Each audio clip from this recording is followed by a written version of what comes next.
RU channel passive part 2 में आपका फिर से हार्दिक अभिनंदन करता है। इसके पहले वाले वीडियोज में आपने पैसिव की भूमिका दोहे में पढ़ी और टेंस वाइज में मैंने प्रेजेंट इंडेफिनिट, प्रेजेंट कंटीन्यूअस और प्रेजेंट परफेक्ट निकाल दिया था। आइए आप अगला टेंस देखें। जब हम पैसिव बनाते हैं तो हमें 3 चीज की जरूरत होती है, सब्जेक्ट, वर्ब और ऑब्जेक्ट। सब्जेक्ट, वर्ब और ऑब्जेक्ट हमें मिल जाते हैं तो हम पैसिव बना लेते हैं। और फार्मूला आपके सामने लिखा है, ऑब्जेक्ट प्लस सहायक क्रिया plus third form plus by plus subject का ऑब्जेक्ट। ये आपके सामने फार्मूला लिख के मैंने तैयार किया है। आइए हम आपको समझाते हैं। यदि वाक्य में मुख्य क्रिया का पहला रूप, यदि वाक्य में मुख्य क्रिया का दूसरा रूप अर्थात पास्ट इंडेफिनिट टेंस हो तो, यदि वाक्य में मुख्य क्रिया का दूसरा रूप अर्थात पास्ट इंडेफिनिट हो तो हमारी सहायक क्रिया वाज और वर निकलती है। हमारी सहायक क्रिया वाज और वर निकलती है। जैसे आए देखे, तुलसीदास रोट द रामचरितमानस। अब हमको इसी की पैसिव बनाना है। तो बच्चे ये ध्यान दें कि हमें 3 चीज की जरूरत है, सब्जेक्ट, वर्ब और ऑब्जेक्ट की। तो ये तुलसीदास हमारा सब्जेक्ट मिल गया, ये तुलसीदास हमारे सब्जेक्ट हो गए, और रोट हमारा वर्ब हो गया, और द रामचरितमानस हमारा ये पूरा ऑब्जेक्ट हो गया। ये हमारा ऑब्जेक्ट हो गया। तो अब आपको 3 चीजें मिल गई, सब्जेक्ट मिल गया, वर्ब मिल गया, ऑब्जेक्ट मिल गया। तुलसीदास सब्जेक्ट मिल गए, रोट ये हमारा वर्ब मिल गया, द रामचरितमानस हमारा ऑब्जेक्ट मिल गया। अब आ जाए आप यहाँ जहां 4 लिखा है, यदि वाक्य में मुख्य क्रिया का दूसरा रूप, तो ये हमारा रोट मुख्य क्रिया का दूसरा रूप है। तो जब हम पैसिव बनाएंगे, आप ध्यान दें, जब हम पैसिव बनाएंगे इसका तो बहुत इजी पैसिव है, आप ध्यान देंगे। तो पैसिव बनाने का फार्मूला हमारा क्या है, ऑब्जेक्ट है। तो सबसे पहले हम लिखेंगे द रामचरितमानस, क्योंकि रामचरितमानस हमारा क्या है, ऑब्जेक्ट है।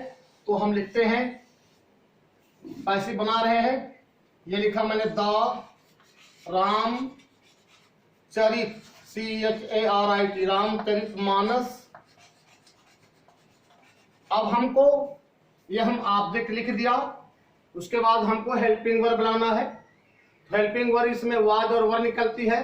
तो रामचरितमानस ये ऑब्जेक्ट था, लेकिन अब ये सब्जेक्ट बन गया।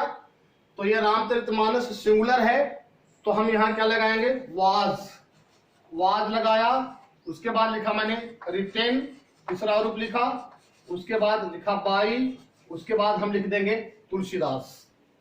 तो हमारा बन गया the Ramcharitmanas was written by Tulsidas. एक उदाहरण और मैंने दिया है, my brother painted that picture. मेरे भाई ने उस तस्वीर को पेंट किया।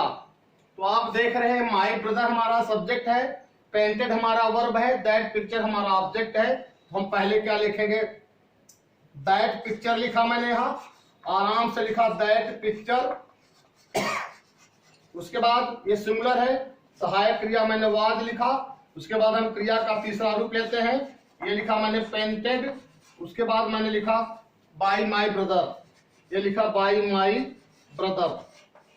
तो ये आपकी पैसिव बन के रेडी हुई कि that picture was painted by my brother. अब लिखा है, हम 5वें टेंस में आ गए, ध्यान देंगे। यदि वाक्य में वाज वर्ब प्लस ING अर्थात पास्ट कंटीन्यूअस टेंस हो तो आपकी हेल्पिंग वर्ब निकलती है वाज बीइंग और वर बीइंग निकलती है। जैसे आप यहाँ देखें, दे वर फ्लाइंग बैलून्स, वे गुब्बारे उड़ा रहे थे। तो यहाँ देख रहे हैं वर लिखा है और क्रिया में ING लगा है। तो हम इससे पकड़ लिया कि हमारा वाक्य पास्ट कंटीन्यूअस का है। तो पास्ट कंटीन्यूअस में वाज बीइंग और वर बीइंग तो हेल्पिंग वर्ब लगती है। तो पहले हम ऑब्जेक्ट लिखेंगे। तो ये लिखा मैंने, आराम से लिखा BALLOONS, बैलून्स लिख दिया। बैलून्स हमारा सब्जेक्ट बन गया। तो सब्जेक्ट हमारा प्लूरल है, इसलिए हम क्या लिखेंगे, वर बीइंग। ये मैंने लिख दिया आराम से, वर्ब बीइंग लिख दिया। उसके बाद हम तीसरा रूप लेंगे, फ्लाई, फ्लू, फ्लोन। तो ये लिखा मैंने फ्लोन, उसके बाद बाई लिखा, उसके बाद लिखा देम। ये हमारा बन के रेडी हुआ, balloons were being phloem bye them. आइए हम आपको छठवें में पहुंच गए। यदि वाक्य में हैड प्लस थर्ड फॉर्म हो, बच्चे देखेंगे, यदि वाक्य में हैड प्लस थर्ड फॉर्म अर्थात पास्ट परफेक्ट होगा हमारा, तो हमारी हेल्पिंग वर्ब क्या होगी, हैड बीन। जैसे यहां उदाहरण दिया है, they had eaten the mangoes. जब हम इसकी पैसिव बनाएंगे ये हो जाएगा द मैंगोज। ये मैंगोज कर दिया मैंने, द मैंगोज। उसके बाद हम क्या लेंगे, हेल्पिंग वर्ब हमसे मांग रहा है, तो हेल्पिंग वर्ब क्या है आपका, हैड बीन। तो ये मैंने लिखा हैड बीन लिखा। उसके बाद तीसरा रूप देंगे, इटेन किया। उसके बाद लिखा मैंने बाई, दे का क्या कर दिया मैंने, देम। तो ये पास्ट के 3 बन गए, पास्ट इंडिफिनिट, पास्ट कंटिन्यूअस और पास्ट परफेक्ट। तो 6 बन गए आपके। 2 टेस्ट और हैं, हम आपको समझा रहे हैं, ध्यान देंगे। देखें 7वां टेस्ट हम आपको समझा रहे हैं।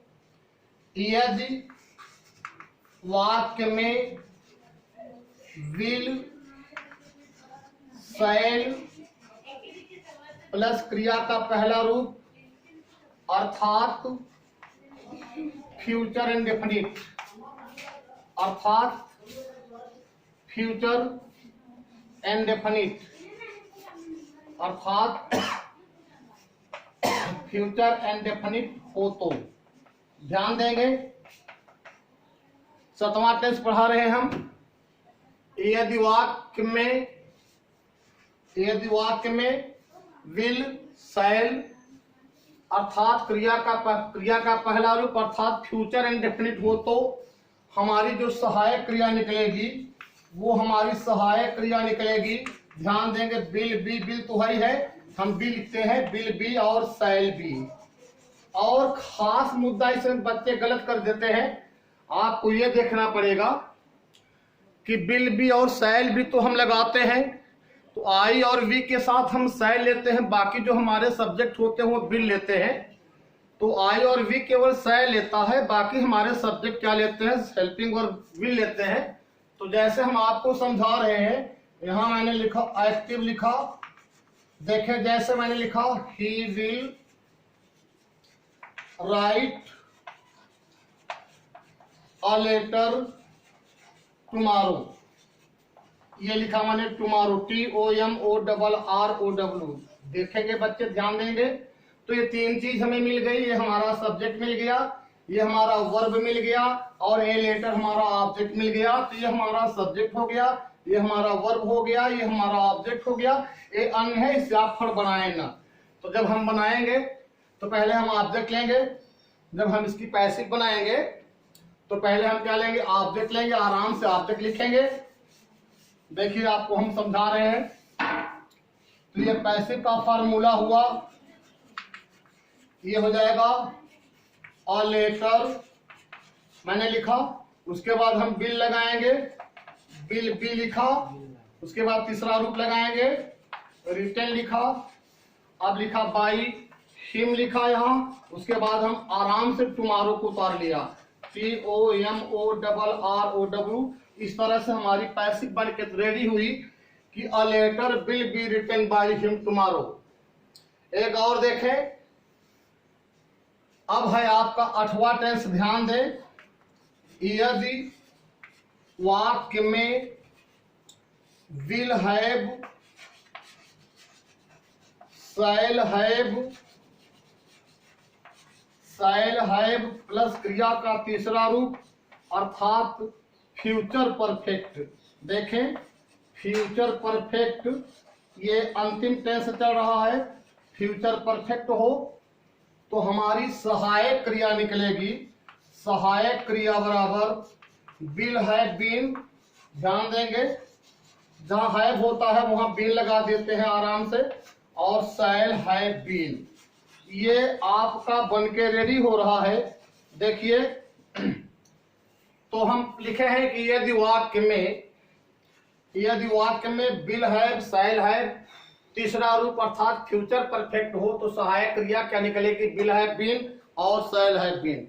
जैसे एक उदाहरण देखें आप, यहां मैंने लिखा एक्टिव लिखा, जैसे the peon, PEON, the peon will have